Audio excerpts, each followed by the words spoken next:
If someone were to show you these album covers, or these posters, even if you'd never heard of the bands featured, you'd probably be able to guess what kind of music they play. This style has become synonymous with the psychedelic 60s. But these abstract forms and curly, barely legible lettering, they weren't created in the 1960s. They came from a celebrated art movement, one that started almost a century earlier.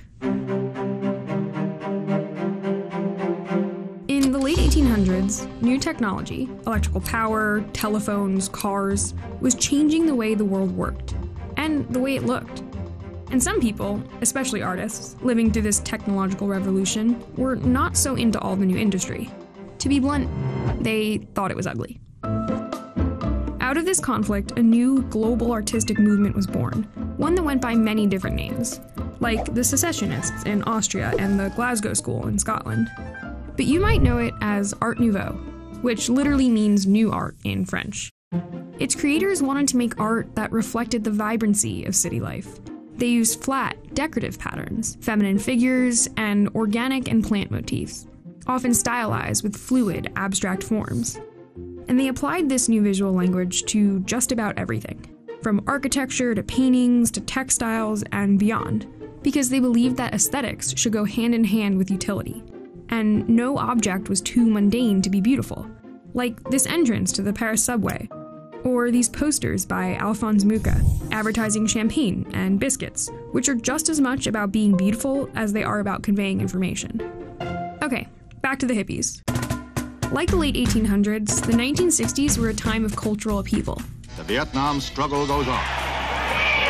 The Beatles, everybody! In the US, the epicenter of this change was San Francisco, where hundreds of thousands of young people descended upon the city for things like protests and drum circles. And of course, concerts. Lots and lots of concerts. Particularly dance concerts, featuring trippy psychedelic music from bands like Jefferson Airplane and the Grateful Dead. And there was one major way to get people to come to your concert: a good poster.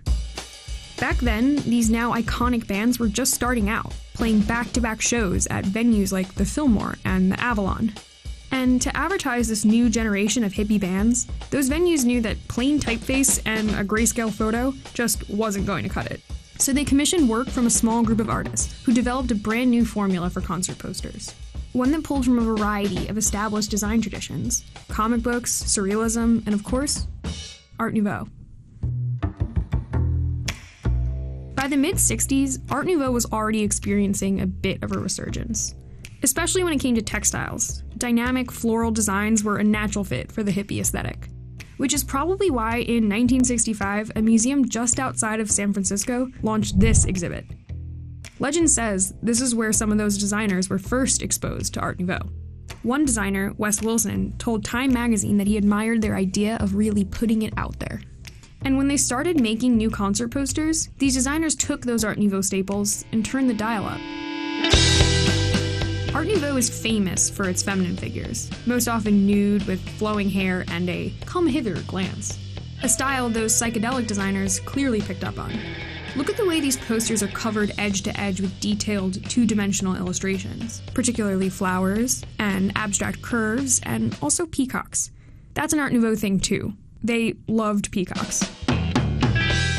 And sometimes, psychedelic designers would use images pulled directly from an Art Nouveau poster, but always with a radically different color palette. Instead of Art Nouveau's soft pastels, these artists opted for intense, high-contrast colors, said to make your eyes vibrate, a reference to the visual experiences of an LSD tripper. And that curly, cloudy, barely legible font?